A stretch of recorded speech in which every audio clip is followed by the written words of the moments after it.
Live from Radio Row at the beautiful Mandalay Casino and Resort at Super Bowl 58 in Las Vegas, it's the Geary, Stein, and Steven show with your co-host, Troy Geary. And yes, even Will Stein is here.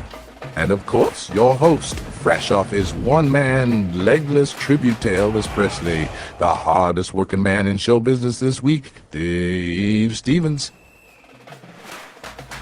All right, welcome back to Radio Row, and the hits just keep on coming. We've had Hall of Famers, we've had TV stars, and we've had Super Bowl champions joining us. So right now, joining Troy and I right here at our set here at Radio Row, I've got Roman Harper joining us, a former member of the Saints, played in Super Bowl 44, won that Super Bowl. That was the lone Super Bowl that the Saints have won. And so, Roman, thanks for joining us for a little bit here on Radio Row. So we haven't had a lot of people that have had that insight of this game. Radio Row, they've had that experience, but now you've been on both sides. Take us through that preparation of the week until we are to this point of what you're thinking about. Well, it's a little bit different because you got 2 weeks to prepare. So, and you're only studying one team. So the prep work's really big, and you're doing all this work, and you're trying to study, and you're on the grind. And in all honesty, after that first week, by the time we get to media days on that Tuesday leading up to the Super Bowl, I'm ready to fight. Like, I was so tired of hearing about Peyton Manning and how great they are. And then with the Denver Broncos, it's like, I just want to kick this ball off and do what I do. So you have an extended period of time to really do all the things that you need to study and prep-wise. And sometimes you overstudy. But that was never me. I was just always trying to be prepared enough. And I felt like I was prepared in both situations, both Super Bowls I played in. Fortunately, we only won one, unfortunately. But it happens. And so it's always about the team that plays the best that day. And so that kind of thing is what really I always determine. And that's what I love the most about playoff football. Bowl games in college is like, yeah, you think but who plays the best that day is who's going to win the game. It's not who's the better team. And given what had gone on in New Orleans years prior, what did that Super Bowl mean to not only the team but that entire town? Well, because I got there right after Katrina, I didn't really understand like why everybody's so emotional. What's up with all the tears? And because I was there for the opening night, Monday night, and so being there that day was amazing to see that, to see how much this city needed that. It was a time of peace, a time of happiness when they didn't have normal days of happiness. It was FEMA trailers, it was displacement. It was a lot of lost, sad days, death, a lot of things that city had to deal with. And we were the one thing that gave them joy. And so going from there, being 10-6 our first year, going to the NFC Championship game, losing to the Chicago Bears, then being able to get back to that moment after that 3 years later and beating Minnesota in the NFC Championship, getting to the Super Bowl, and then winning it. When we know the history of the New Orleans Saints before that moment, it was not good. I remember I got drafted there in 2006. My roommate, Charlie Pepper, called me. He was so happy for me. He's like, dude, you guys are going to suck. You guys never go to the playoffs. I mean, it's New Orleans. Like, they're terrible. And so he's like, I'm happy for you, but, I mean, your situation's going to be terrible. And lo and behold, it was not. We signed Drew Brees that same offseason, and everything was different. So it was just really, really cool to see that. And it meant so much for that city. And we're forever immortalized in that city because of what we accomplished. Speaking of New Orleans, I don't want to get too far ahead of ourselves, but next year the Super Bowl returns to New Orleans. How excited is that going to be for the community and a lot of your former Saints players to go to that? Well, I think it's really cool. Number one, because it's in New Orleans. New Orleans is the top 3 city to have a Super Bowl in my opinion. I think Miami's one. New Orleans is probably second. I'll see how Vegas handles it and treats it as this thing kind of continues to progress. And it's really because it can handle everything. Miami, because it stays open so late, you can handle it. You can have people go to South Beach. You got people downtown. You got people in Brickell. So you have the ability to be able to spread it all out. And you have diverse situations where you can have the upper class, where you have the private VIP, where it's going to cost $20,000 for a table. And you can also have the low end stuff where I'm just walking in for free. New Orleans has that same thing because you can just let everybody out on Canal Street and down on Bourbon Street, and you can just get it how you live. Then you got the hotel parties, you got the nice VIP areas, and so you can do upscale all the way down to whatever you want. And so if you have the city that is able to manage it, I think that's what it's all about. And because I don't think enough people think about it, is that when I have a Super Bowl, the game's going to be over late at night. So the players still need time to celebrate and party and turn up. And that means I need the clubs to stay open late. So that's another thing that, like, as a player that's been through it, that also helps in the experience. What you talk about being a player that's been through it, again, something we can't even conceive. Very few people get to experience. You've been on the winning end of the Super Bowl, losing end of the Super Bowl, and you've had losses in your career. But what is a Super Bowl loss like when you get in that locker room? It's pretty sad. Well, especially the one that I lost, because we lost in Carolina. We lost one game all year, and we were the favorite. We were the team that's supposed to win, and you don't play good and you lose. And so when that happens, it just rubs you the wrong way. I was just kind of like whatever, and I had some emotional things going on all week, and I was just over it. I thought we earned that loss, and so I was just disappointed from coaches, the players that didn't play well. Offensively, we were not who we had been all year long. And so when you don't put your best foot forward in the biggest games, you earn that loss. And so with that being said, I was just kind of over it. From that, I was actually ready to retire. After that game, I was going to retire. But after the Super Bowl loss, I was like, I don't think God's got me going out like that. So I guess I'll run it back. And then it worked out best because I got to go back to New Orleans, kind of let bygones be bygones, let some things go because – I felt like I'd given everything to that organization for 8 years, and they just let me go. And I was mostly hurt, but then it was just whatever. But all that said and being done, it was good to go back. And now I'm, in one of their little ring of honors and all that stuff. So it's kind of cool because if we'd have won that Super Bowl, I talked to my man Vilma. Vilma's like, bro, what are you going to do if you retire? Like, are you going to retire as a Panther or as a Saint? Because, like, you went to Carolina 2 years, you had 2 really good years. You went to playoffs both years, and you won a Super Bowl. Like, it's going to be really hard to turn that down as well. But luckily, I didn't have to worry about that. I want to ask you, if people don't know, you're a alum of Alabama. Just kind of talk about the legacy of Nick Saban. I know, of course, it was after. And also, what do you think of this new NIL? Is it good for the game? Or like when Nick says, he just can't, he thinks it's ruining the game. So I understand the ruining of the game. That doesn't mean it's not good for it as well, though. So because the thing that's really ruined it, in all honesty, and number one, shout out Roll Tide, Nick Saban, the GOAT, how much he meant to that university, how many wins, and all the great things he accomplished and how well he treated me, even though I was not his player. NIL in itself is not a bad thing, because it allows for people to just do the normal things, which is make money off of your own opportunities. And a lot of these kids, this is the only time they're going to have to be able to make this money. And so that's the thing, that's the good part of it. Now, the bad is this pay-for-play scheme that we've gone to, where now you got high school kids showing up who hasn't made a lick of anything, and they're like, oh, I need $200,000 before I even show up, or I need to be paid $5, $10, $15,000 to even show up and come on a visit. That's the stuff that's dumb and is stupid, and that's what Nick's talking about. And for me, I blame the NCAA. I don't blame the kids. All right, I blame the NCAA because when they lost the Ed O'Bannon deal in court 12, 14, 15 years ago, they had the chance to change. And instead, you spent $250 million to try and fight it. Instead of like, you know what, just take some of that money and give it to people. Or if you would have told the players, hey, I'll offer you one coach on every staff, you guys take $1 less million and give it to the players and your athletes on campus. Divide it up. The players would have jumped at it.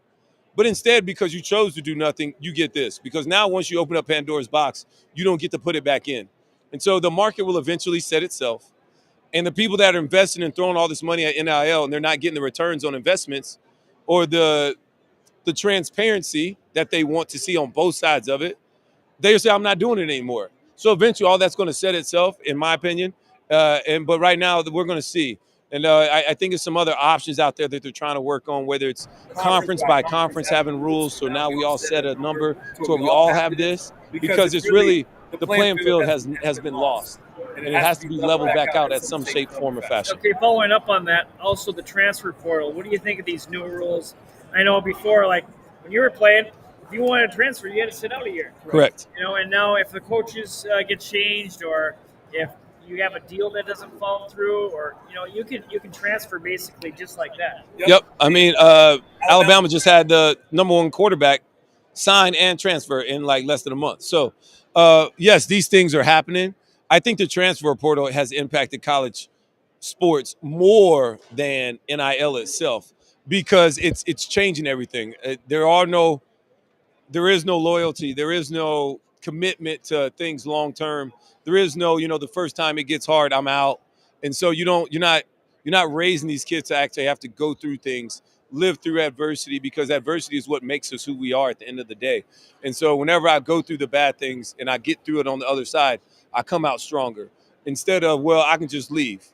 That's not always the best situation, and the grass is not always greener, because we see how many kids are still in the portal right now as we speak. Not only that, but when you're in the portal, you're not graduating, which is supposed to be what you're supposed to go there and do. You're going to get something out of this college because they're going to get it out of you.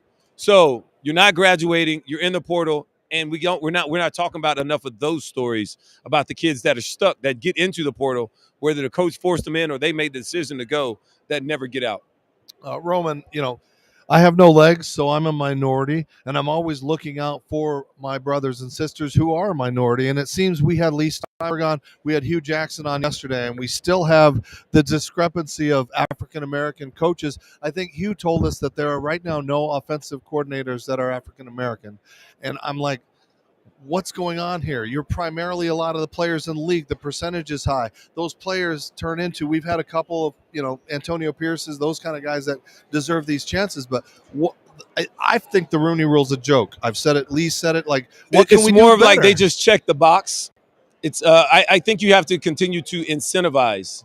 So getting a third or fourth round draft pick, doing some other things. And so I think it's more ways to do this. I think you have to continue to try and find ways to incentivize and make it more of. And like you said, like Byron Leftwich was the offensive coordinator for a Super Bowl team just a couple years ago. Can't even get a job. And so it's weird, but it also comes back to these coaches that get the head coaching job. Usually it's a good old boys club. So they just go with their friends. Why? Because when we were both young interns in this game and coming up in it, we said, hey, when I get a job, I'm bringing you on. And so that's who they do. And they take care of their own more often than not. And when you have more coaches that are not minorities and their boys are not minorities, that's who you're going to have. I hope so too, but it's just, look, like I said earlier, and I know we're talking about coaches here, but as far as like all the way up the rung, where it's ownership who hires the coaches, their head coaches or whatever, it's really hard to tell billionaires what to do when they're not told what to do in any other lane of their life. They get to do whatever they want. So why all of a sudden now am I listening to somebody else where I have to take direction from somebody else? I'm still going to do what I want to do. Especially if those owners' skin color is all the same. I can say that. I don't want to get you in trouble. But so before you go, talk about this matchup and who you like and why. I think San Francisco is the better team on paper. But I would say this is the worst Kansas City team I've seen Patrick Mahomes and those guys have in the Super Bowl. The most underrated thing is their defense, though. They don't give up points. Spags has those guys really playing well, and they play really good from the back half down. And so you got Bolton in the middle. It'd be interesting to see if the Willie Gay, the linebacker from Mississippi State, will be healthy to help that linebacking core. And, of course, they got Chris Jones up front that causes havoc, whether he's interior or outside on third down. They always give problems. And so it's just hard for me to go against Patrick Mahomes after what I've seen him accomplish, especially this year. It's really, really hard for me. I'm going with the Chiefs. But I think San Francisco is the better team on paper with more star power, more explosive weapons. But I just can't – I'm not going to bet against Patrick Mahomes at this point. I just go with him. And, like, if I'm wrong, I'm like, well, I went with the best quarterback in the most important position on the most important game. Troy? Yeah, I just want to thank you for your busy time. And before you let you go, I know this is really important to you. I just want you to talk about, athletes, showing, their emotions, their faith, and how, sometimes, the cameras cut away from that. But I know you were a big, you and DeMario Davis, just big on the religion. So can you just kind of talk about that and how, you try to reflect that when you go out about it? Well, I am a man of faith, so you got to be able to walk the walk and not just talk the talk. And so, I'm not going to beat my chest and try and tell people how it is. I just want, when you see me and the way I handle myself, the maturity in which I go about my business, the way I talk, the way I, show love to my kids, respect my wife, like doing the little things every day, and how I tell my kids is like, just do the right thing for the right reasons, not sometimes, but all the time. Just do it all the time. And if you know right from wrong, we all know right from wrong. And so just do the right thing all the time and God to take care of the rest. And just trust it. And so I've got to a point in my life where he's done so much for me. There's no reason I think he's going to let me down now. Now, is it still going to be on my terms? No. But I learned to stop blaming myself. I learned to forgive myself for a lot of mistakes and decisions that I've made that I'm not all the way proud of, but I've moved on. And so it's just really cool to kind of like sit over that, and I just am who I am at this point. And I've known and learned how to live with my faith and just have a good time while doing it, and understanding like it doesn't mean I get to have less fun. I just get to have different fun, and it's fine. And I'm very, very much so cool with that. And you talk about that because you were brutally honest when you played, and nobody seemed to chastise you or bash you, but a guy like Tim Tebow was clobbered, and it cost him opportunities and things like that. I mean, why is it so taboo to love God and praise God? Well, I think when you wear it on your sleeve and on your shirt, I think you turn off 30%. Automatically, you just turn off 30%. Now, you're in America. You can do what you want. All right. I also became more into my faith as I got older. Right. So he did it from college on, and that's fine. Everybody's got their own journey. But I also think because of that, he's got a strong 35, 38% of people that will love him and worship him forever. Trust me, I work with him. So I see the Tebow mania everywhere we go. So that's another thing. And he is a man that walks the walk for sure. And all the things that he does through his Tim Tebow Foundation, all across the world, not just in Florida, not just here in America, but all over the world. He is a really great dude, and he is exactly who he is. And I don't think the faith part really crushed him. I just think like the NFL, you got to be a great quarterback, and he didn't. He was never under center in college.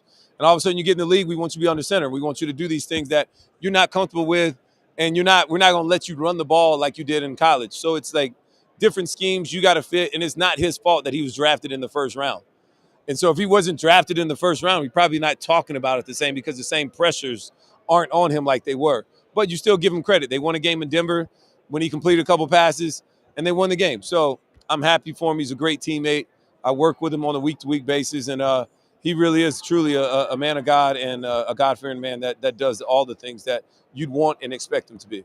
Roman, last question. And when you start playing the game, it's a game. But with all the hoopla and everything, what's the most impactful moment at a Super Bowl? Is it the flyover? Is it the national anthem? Like when does it hit you? It's the opening kickoff. When you see all the I was on the opening kickoff, and when I kicked it off, all the flashing lights from everybody taking the opening kickoff picture, my body temperature heated up. Like I felt the heat from all the flashes and all the cameras. So that was like a very, very unique experience that unless you've done it before, you would never know.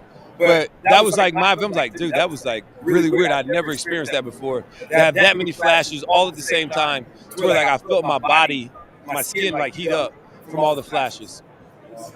Charities pitch something you got. I got my own charity, Harper's Hope for 140, Harper's Hope for One Foundation, and you can check us out at harpershope41.org. You can follow me on Instagram, Harp41 or Harp_41, or just look up Roman Harper. I'm the only one, and also on Twitter, Harp41. So appreciate you guys for having me. Appreciate you. I like Radio Row. This is only my second time doing it. I never did that as a player. So well, you're so articulate. You should be doing this. Yeah, I got a podcast here, so we're recording now. But I never did this when I was a player. I should have. I would have built a brand, but it's okay. It's fine. All right. Well, Roman Harper taking a couple of minutes to stop by. Wow, a lot of insight. You just, unless you can have somebody that experienced it, we'll never know, us old flabby people, But Roman Harper joining us. Going to play a little commercial. Got to pay a few bills. Don't go away. I don't know who's coming up next at Radio Row. This is Dave Stevens, Troy Geary. Once again, where is Will? We are Geary, Stein, and Stevens.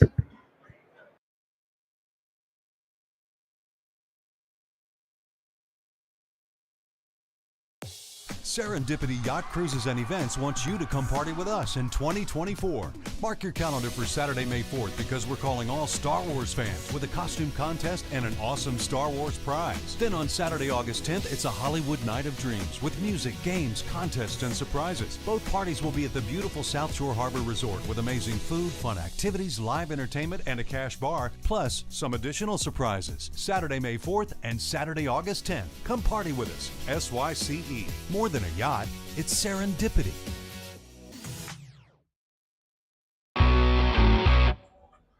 Hi, everybody. Dave Stevens here for the Geary, Stein, and Stevens Show from Tropicana Field, home of the Tampa Rays. And you know what? Not everybody can be a Major League Baseball player, but you can look like $1 million. What's the best way to do that? Well, go to freshcleanthreads.com. Don't believe me? That's right, you can look professional, feel good, and not spend a lot of money by wearing Fresh Clean Threads. They have amazing shirts. They've got Henleys and polos, long sleeves, and even bomber jackets. And if you like them, you can save some money by typing in the show code GSS Show from the Geary, Stein, and Stevens Show to save 20% off. So if you can't be a major leaguer and you want to dress like one, well, go to freshcleanthreads.com. That's freshcleanthreads.com. Tell them Dave sent you. Use that code GSS Show.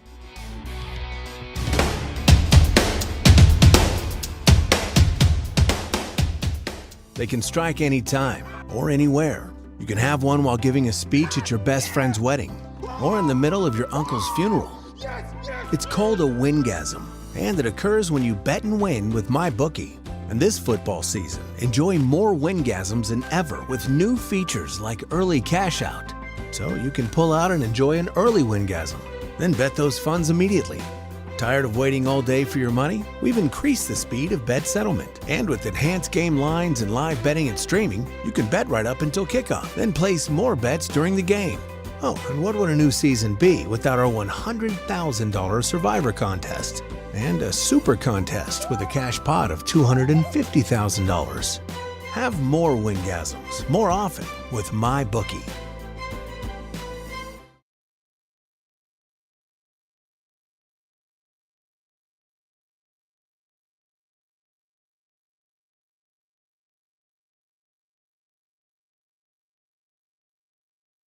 I'm just sitting here because we thought we were done, and of course we were not done. But as you can see, Roman has left once again. Troy has left once again. So here I am on Radio Row. We've got a UFC fighter coming up in about an hour, or a slap fighter, the slap fighters. And I need a few to wake me up because when you get about 3 hours of sleep, as you can tell from my eye bags, I'm kind of tired. But we're excited to be here at Radio Row. We are thankful for our sponsors. Of course, all guests of the Geary, Stein, and Stevens Show, thanks to Kelly Williams and the Kelly Williams Show, also seen on your home TV. They have provided these amazing chargers, and I'm telling you, every person that's been on our show has been so excited to get this. It's not some dumb hat. It's not some dumb shirt. It's not some piece of cake from the city of New Orleans. These things are great chargers. So thank you, Serendipity Yachts and Cruises and Events. Check out that QR code, go to their website, and we really appreciate them. And of course, our friends, our new friends from La Fratellanza. That's right, La Fratellanza cigars. These are great, and of course, they have just come out, and they are wonderful. And we can't smoke them on Radio Row, but I can tell you a little bit about the story because this is the inaugural edition of the cigar, and it just came out. In fact, they've just started shipping. We couldn't even get extra boxes to give out here on Radio Row because of such limited supplies. But Troy and I have tried them out.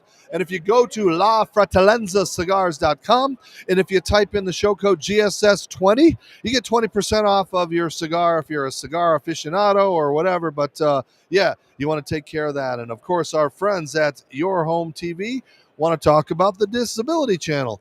And they've got a big 50-50 raffle going on. So if you want to go to that website, check out the QR codes and donate, or you can buy the 50-50 raffle tickets. That will help out the Disability Channel, who's trying to empower veterans to achieve more in life and do more. And as I mentioned, we have also got friends with Eye Tattoo, which is a great new concept of a portable machine that gives you eye tattoos in a minute to 2 minutes. It's doesn't cost much, and they're not permanent. So if you've thought about trying something out, this is a great opportunity to try that. And Incredivend, which are great vending machines that are all over the country. putting out Skittles and candy, and we appreciate our friends and the support and the love for that. So from Radio Row, I'm going to wrap things up and go try to roll around and scrape up another guest for me, or maybe Kelly. Kelly's getting all the great guests. So she just had the commissioner of the Cornhole League. Hopefully we get him on tomorrow. But for everybody else on Radio Row, this is Dave Stevens saying, please continue to follow us and support us. We love you, folks. Thank you. We'll see you soon.